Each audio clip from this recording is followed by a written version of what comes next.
Hello friends, welcome to Praveen study point. दोस्तों, आज की इस वीडियो में हम क्लास 9th एनसीईआरटी हिस्ट्री का चैप्टर नंबर 4 पढ़ने वाले हैं, जिसका नाम है वन्य समाज और उपनिवेशवाद।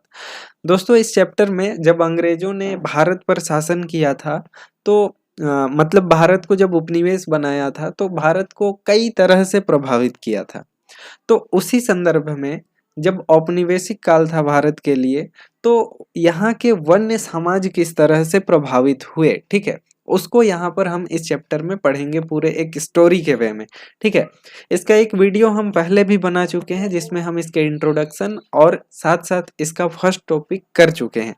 ठीक है दोस्तों, इसका फर्स्ट टॉपिक जो था उसमें दिया गया था कि भारत में इस औपनिवेशिक काल में, इस टाइम पीरियड में वनों का विनाश बहुत ज़्यादा मात्रा में हुआ। ठीक है, तो ये क्यों हुआ, इसका क्या क्या रीजन था। ठीक है, तो कई रीजन्स थे जिनकी वजह से यहाँ पे वनों का विनाश हुआ, जैसे कि रेल की पटरियाँ बन रही थी और अंग्रेज बागान लगा रहे थे, व्यापारिक फसलों के लिए जंगलों को काटा जा रहा था, और साथ में जो हथियारों के लिए और बड़े बड़े जहाज बनाने के लिए जो इंग्लैंड में ओक के वृक्ष खत्म हो गए थे, तो उनकी भरपाई के लिए भी भारत में मजबूत और लंबे लंबे वृक्ष, सीधे वृक्ष लगाए जा रहे थे, जंगलों को काटकर, जंगलों को साफ करके। ठीक है, तो दोस्तों आज की इस वीडियो में हम पढ़ने वाले हैं इसका सेकंड टॉपिक, जिसमें हम ये देखेंगे कि व्यावसायिक वानिकी की शुरुआत कैसे हुई। यहाँ पर देखिए, व्यावसायिक वानिकी की शुरुआत कैसे हुई। तो चलिए हम इस सेकंड टॉपिक को पढ़ते हैं और देखते हैं कि इसमें क्या लिखा है। दोस्तों, पिछले खंड में हमने देखा था कि जहाज और रेल की पटरियां बिछाने के लिए अंग्रेजों को जंगलों की जरूरत थी। अंग्रेजों को इस बात की चिंता थी कि स्थानीय लोगों द्वारा जंगलों का उपयोग व व्यापारियों द्वारा पेड़ों की अंधाधुंध कटाई से जंगल नष्ट हो जाएंगे। इसलिए उन्होंने डाइट्रिच ब्रांडिस नामक जर्मन विशेषज्ञ को इस विषय में मशविरे के लिए बुलाया और उसे देश का पहला वन महानिदेशक घोषित किया। तो ये जर्मन मूल के थे। कौन थे, यहाँ पर देखिए, एक बार फिर से हम इसका नाम ले ले, डाइट्रिच ब्रांडिस। ठीक है, ये कौन थे, तो इनको सबसे पहला वन महानिदेशक नियुक्त किया गया। ठीक है, आगे देखते हैं। ब्रांडिस ने महसूस किया कि लोगों को संरक्षण विज्ञान में प्रशिक्षित करना और जंगलों के प्रबंधन के लिए एक व्यवस्थित तंत्र विकसित करना होगा।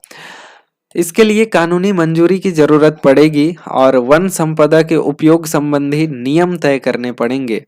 पेड़ों की कटाई और पशुओं को चराने जैसी गतिविधियों पर पाबंदी लगाकर जंगलों को लकड़ी उत्पादन के लिए आरक्षित किया जा सकेगा। इस तंत्र की अवमानना करके पेड़ काटने वालों को देखिए, इस तंत्र की अवमानना करके पेड़ काटने वालों को किसी भी व्यक्ति को सजा का भागी होना पड़ेगा। और इस तरह ब्रांडिस ने 1864 में भारतीय वन सेवा की स्थापना की और 1865 के भारतीय वन अधिनियम को सूत्रबद्ध करने में सहयोग दिया।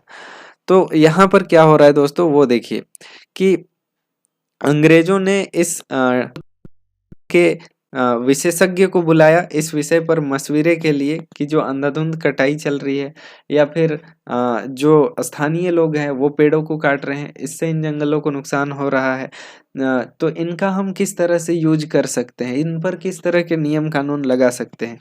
उनके लिए इस विशेषज्ञ को बुलाया जिसका नाम क्या था, डाइट्रिच ब्रांडिस। ठीक है, और इन्हें पहला वन महानिदेशक घोषित कर दिया गया। अब ये ब्रांडिस जो थे वो महसूस करते हैं कि संरक्षण विज्ञान में लोगों को प्रशिक्षित करना पड़ेगा कि जंगलों का प्रबंधन किस तरह से किया जाए। ठीक है, और जो नियम कानून बनाते हैं उन्हें वन अधिनियम के तहत सूत्रबद्ध कर दिया जाता है।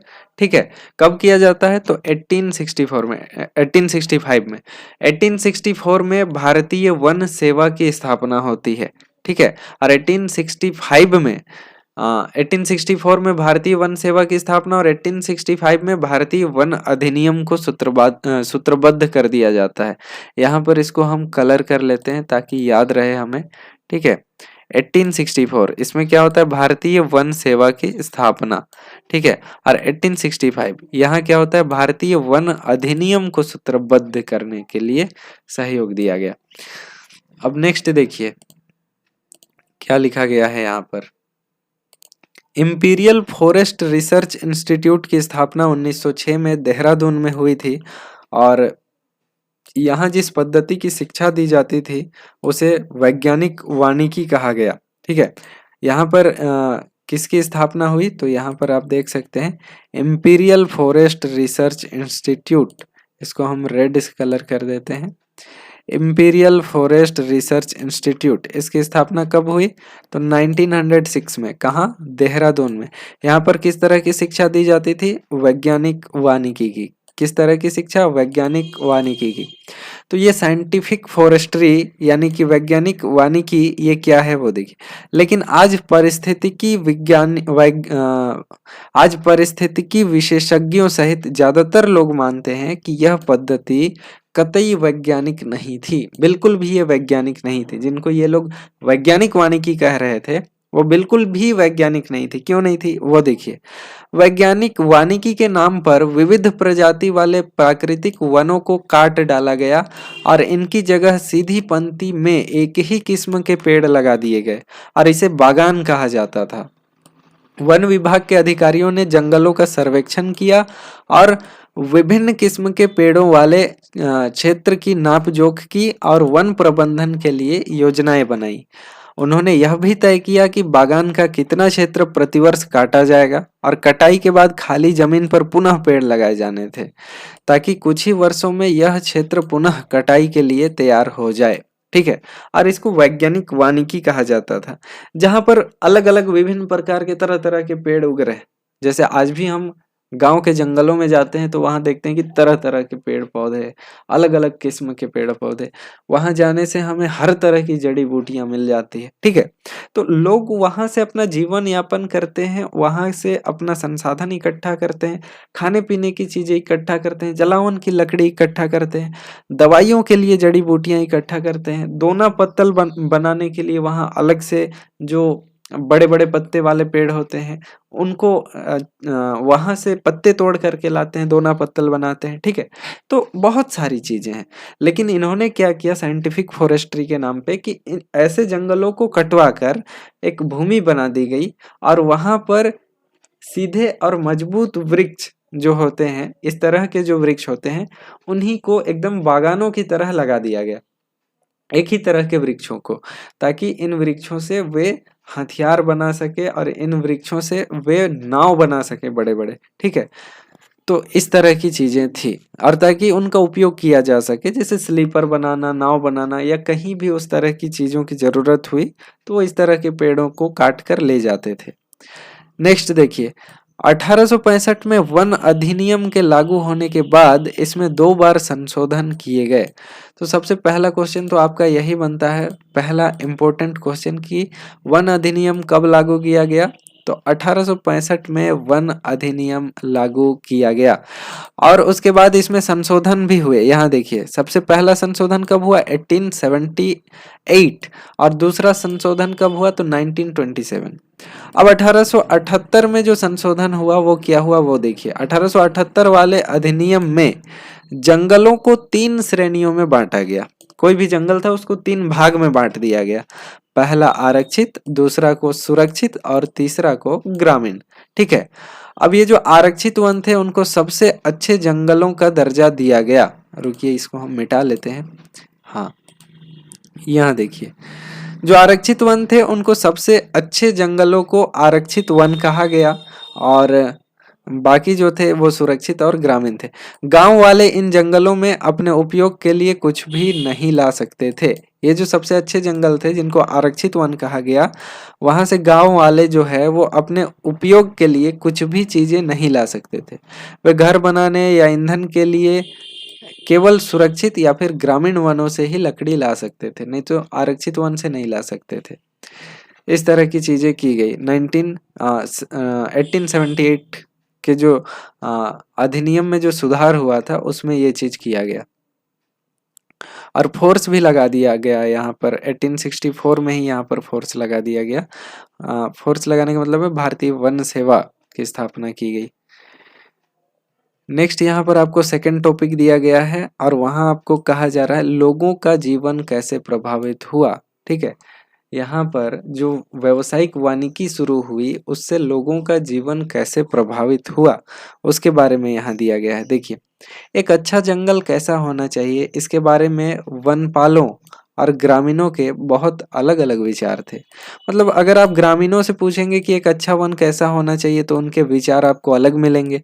जहाँ एक तरफ ग्रामीण अलग अलग जरूरतों जैसे ईंधन, चारे व पत्तों की पूर्ति के लिए वनों में विभिन्न प्रजातियों का मेल चाहते थे, वहीं वन विभाग को ऐसे पेड़ों की जरूरत थी जो जहाजों और रेलवे के लिए इमारती लकड़ियां मुहैया करा सके।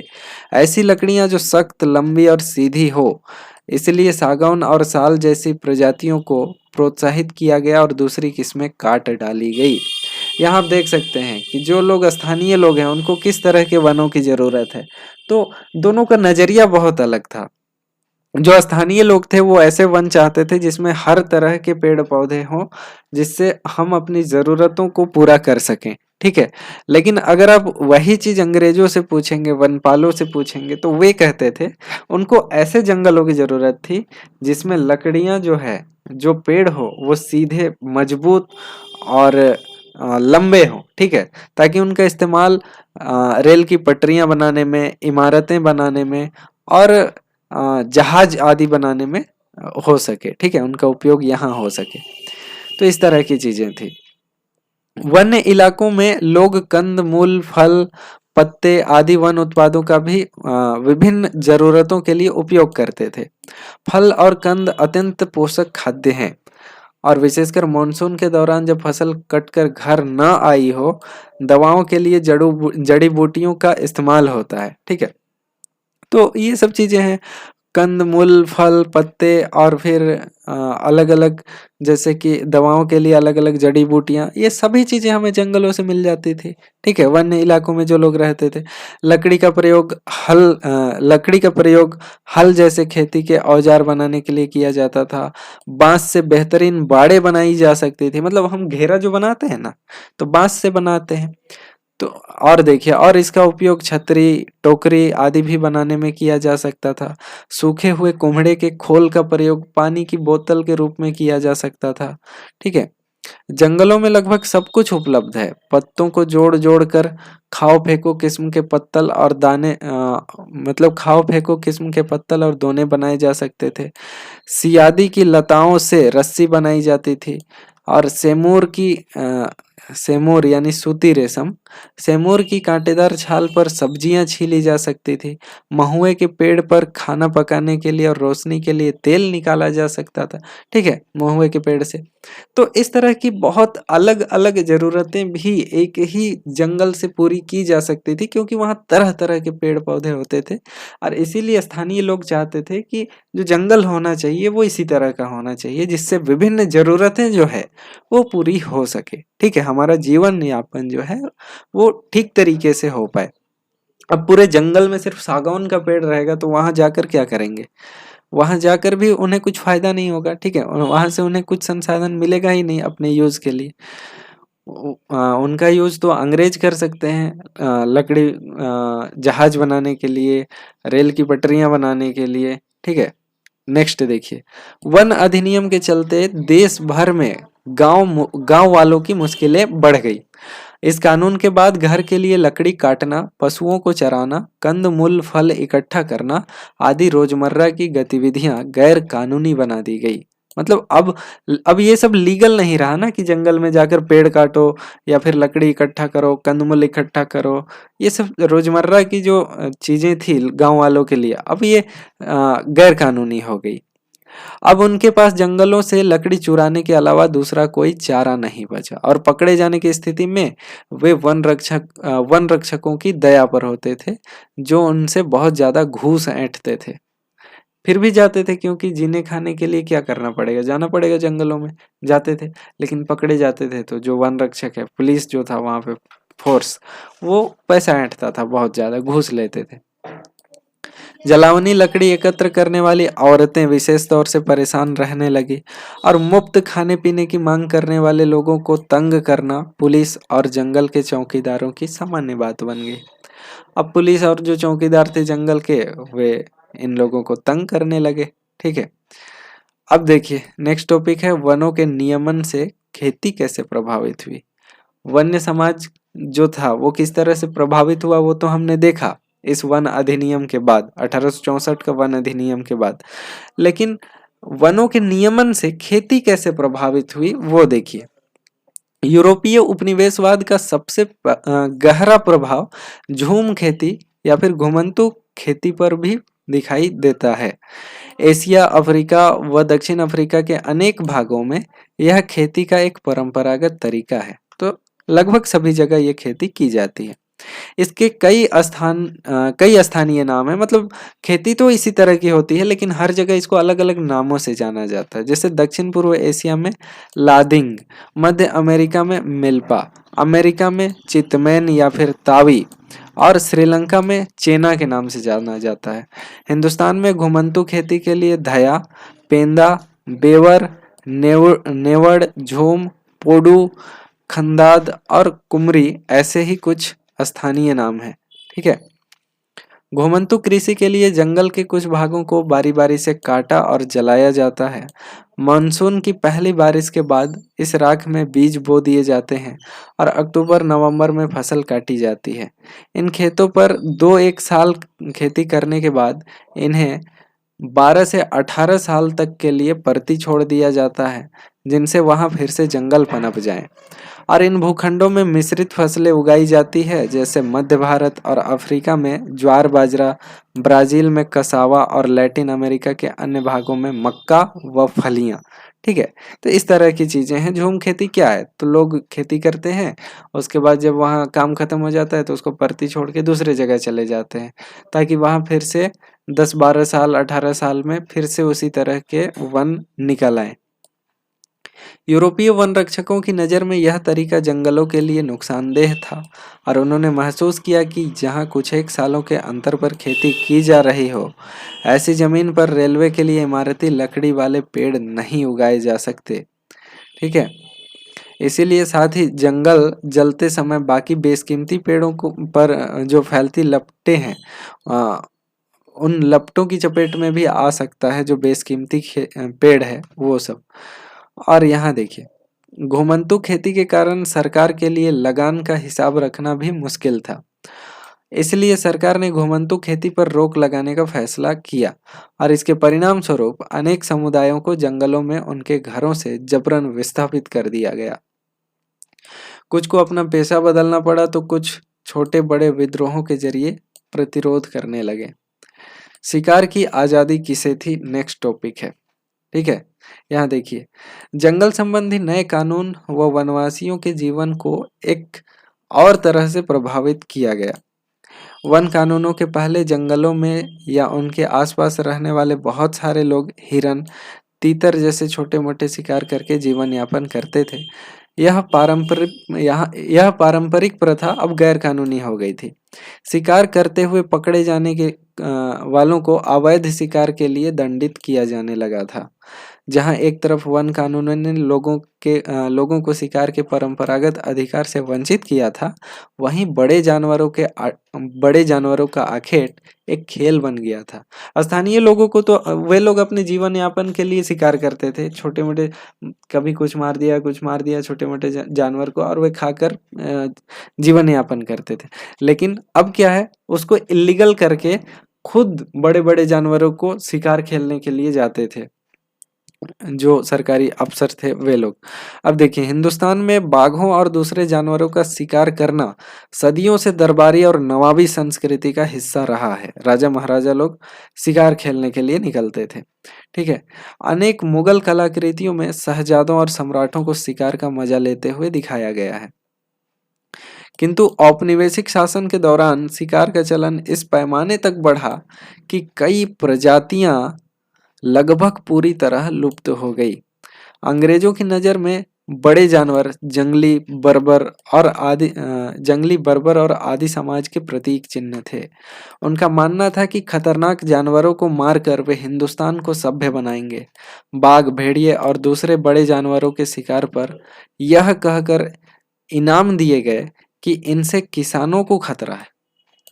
तो इस तरह की भी चीजें की गई। अंग्रेज लोग जब यहाँ पर आए तो इस तरह की चीजें की कि बाघ, भेड़िए और दूसरे जानवरों को शिकार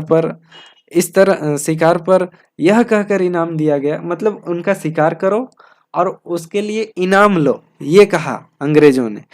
और इसलिए ये कर रहे थे कि किसानों को इन जानवरों से खतरा है, ठीक है। और सोचिए किसानों का वहां जाना भी इलीगल करके रखे हैं। अब देखिए 1875 से 1925 के बीच इनाम के लालच में 80,000 से ज्यादा बाघ और 1,50,000 तेंदुए और 2 लाख भेड़िए मार गिराए गए। सोचिए 1875 से 1925 तक धीरे धीरे बाघ के शिकार को एक खेल की ट्रॉफी के रूप में देखा जाने लगा। अकेले जॉर्ज यूल नामक अंग्रेज अफसर ने 400 बाघों को मारा और प्रारंभ में जंगल के कुछ इलाके शिकार के लिए ही आरक्षित थे। काफी समय बाद पर्यावरणविदों और संरक्षणवादियों ने आवाज उठाई कि जानवरों की इन सारी प्रजातियों की सुरक्षा होनी चाहिए, न कि इसको मारा जाना चाहिए, ठीक है। तो उसके बाद कुछ हो पाया। अब नेक्स्ट देखिए दोस्तों, इसी का सब टॉपिक है नए व्यापार, नए रोजगार और नई सेवाएं। इस वन अधिनियम से क्या प्रभाव पड़ा उन वन्य समाजों पर, किस तरह से ये लोग नए व्यापार की तरफ अग्रसर हुए, किस तरह से इन्हें नए रोजगार ढूंढने पड़े और नई सेवाएं ढूंढनी पड़ी, ठीक है। अब देखिए जंगलों पर वन विभाग का नियंत्रण स्थापित हो जाने से लोगों को कई तरह के नुकसान हुए, लेकिन कुछ लोगों को व्यापार के नए अवसर का लाभ भी मिला और कई समुदाय अपने परंपरागत पेशे छोड़कर वन उत्पादों का व्यापार करने लगे। महज हिंदुस्तान ही नहीं बल्कि पूरी दुनिया भर में कुछ ऐसा ही नजारा दिखाई देता है। उदाहरण के लिए 19वीं सदी के मध्य में ऊंची जगहों पर रहकर मेनियोक उगाने वाले ब्राजीली अमेजोन के मुंदुरुकु समुदाय के लोगों ने व्यापारियों को रबड़ की आपूर्ति के लिए जंगली रबड़ के वृक्षों से लेटेक्स एकत्र करना प्रारंभ कर दिया था। देखिए यहाँ पर क्या कर रहा है, जैसे अलग ही काम करने लगे। जैसे 19वीं सदी के मध्य में ऊंची जगहों पर रहकर मेन्योक उगाने वाले ब्राजीली अमेजोन के मुंदरुकु समुदाय के लोगों ने व्यापारियों को रबड़ की आपूर्ति के लिए जंगली रबड़ के वृक्षों से लेटेक्स एकत्र करना प्रारंभ कर दिया। अब देखिए कालांतर में वे व्यापार चौकियों की ओर नीचे उतर आए और पूरी तरह व्यापारियों पर निर्भर हो गए। नेक्स्ट देखिए हिंदुस्तान में वन उत्पादों का व्यापार कोई अनोखी बात नहीं है। मध्यकाल से ही आदिवासी समुदाय द्वारा बंजारा आदि घुमंतु समुदाय के माध्यम से हाथियों और दूसरे सामान जैसे खाल, सींग, रेशम के कोय, हाथी दांत, बांस, मसाले, रेशे, घास, गोंद और राल के व्यापार के सबूत मिलते हैं। तो ये कोई नई बात नहीं है, लेकिन अंग्रेजों के आने के बाद व्यापार पूरी तरह सरकारी नियंत्रण में चला गया और पहले ऐसा कभी नहीं था। अंग्रेजों के आने के बाद ये जो व्यापार था वो पूरी तरह सरकारी नियंत्रण में चला गया और ब्रिटिश सरकार ने कई बड़ी यूरोपीय व्यापारिक कंपनियों को विशेष इलाकों में वन उत्पादों के व्यापार की इजारेदारी सौंप दी और स्थानीय लोगों द्वारा शिकार करने और पशुओं को चराने पर बंदिशें लगा दी गई। और इस प्रक्रिया में मद्रास प्रेसिडेंसी के कोरावा, कराचा व येरुकुला जैसे अनेक चरवाहे और घुमंतु समुदाय अपनी जीविका से हाथ धो बैठे। तो इनमें से कुछ को अपराधी कबीले कहा जाने लगा और ये सरकार की निगरानी में फैक्ट्रियों, खदानों और बागानों में काम करने को मजबूर हो गए। तो इनको अपने स्थानीय जगह से निकाल दिया गया, ये फिर फैक्ट्रियों और खदानों या फिर बागानों में काम करने लगे, ठीक है। काम के नए अवसरों का मतलब यह नहीं था कि उनकी जीवन स्थिति में हमेशा सुधार ही हुआ। असम के चाय बागानों में काम करने के लिए झारखंड के संथाल व उरांव व छत्तीसगढ़ के गोंड जैसे आदिवासी मर्द व औरतों दोनों की भर्ती की गई और उनकी मजदूरी बहुत कम थी और कार्य परिस्थितियां उतनी ही खराब थी। उन्हें उनके गांव से उठाकर भर्ती तो कर लिया गया था, लेकिन उनकी वापसी आसान नहीं थी। तो इस तरह की चीज़ें थी। आज हमने बहुत सारे टॉपिक्स को देखा, कि समझा कि व्यावसायिक वानिकी की शुरुआत हुई 1864 में, वन सेवा की शुरुआत हुई, स्थापना हुई। 1865 में वन अधिनियम लगाया गया। उसके बाद 1878 में उस पर सुधार किए गए। वनों को 3 भाग में बांटा गया, आरक्षित, सुरक्षित और ग्रामीण। ठीक है। आरक्षित को इसलिए आरक्षित किया गया ताकि वहाँ पे कोई भी स्थानीय लोग वहाँ जा नहीं सकते थे, लकड़ी इकट्ठा नहीं कर सकते थे, शिकार नहीं कर सकते थे, कुछ भी नहीं कर सकते थे। ठीक है। तो इससे स्थानीय लोगों के जीवन में बहुत सारे परिवर्तन आए, उनका समाज पूरी तरह से परिवर्तित हो गया। वे लोग अपने स्थानीय जगह पर जो काम करते थे वो पेशे छोड़ दिए, नए अवसर मिले, नए रोजगार का सृजन हुआ। ठीक है। लोग नए शहरों की तरफ अग्रसर हुए। तो इन सभी चीज़ों को हमने देखा। ठीक है। तो आज के लिए हम इतना ही रखते हैं। कल हम इसी चैप्टर को कंटिन्यू करते हुए टॉपिक नंबर 3 पढ़ेंगे कि वन विद्रोह कैसे हुआ। लोगों के मन में ये असंतोष किस तरह से आया कि लोग विद्रोह को उतारू हो गए इस कानून के खिलाफ, इस सरकार के खिलाफ। ठीक है। तो वो हम कल देखेंगे नेक्स्ट टॉपिक में, टॉपिक नंबर 3, वन विद्रोह। तो दोस्तों आज के लिए हम लोग इतना ही रखते हैं। अगर आप इसी तरह के और भी वीडियोस देखना चाहते हैं तो आप हमारे चैनल में जाकर के क्लास 7, क्लास 6, क्लास 8, क्लास 9 सभी के वीडियोस देख सकते हैं। और इसी तरह से आप सभी चैप्टर्स के स्टोरी को बहुत ही बढ़िया तरीके से समझ सकते हैं और एकदम जो फैक्ट है, फैक्चुअल चीज़ें हैं, वो भी जान सकते हैं। ठीक है। कहीं से कोई भी इंटरप्रिटेशन नहीं है। तो दोस्तों इसी तरह के वीडियो को आप देखते रहिए, हमारे चैनल को सब्सक्राइब कीजिए और वीडियो को लाइक शेयर जरूर कीजिए। मिलते हैं इसी तरह के नेक्स्ट वीडियो में, जिसमें हम पढ़ेंगे वन विद्रोह क्यों हुआ, कैसे हुआ, क्या कारण थे। ठीक है। तो दोस्तों मिलते हैं नेक्स्ट वीडियो में, तब तक के लिए धन्यवाद। जय हिंद।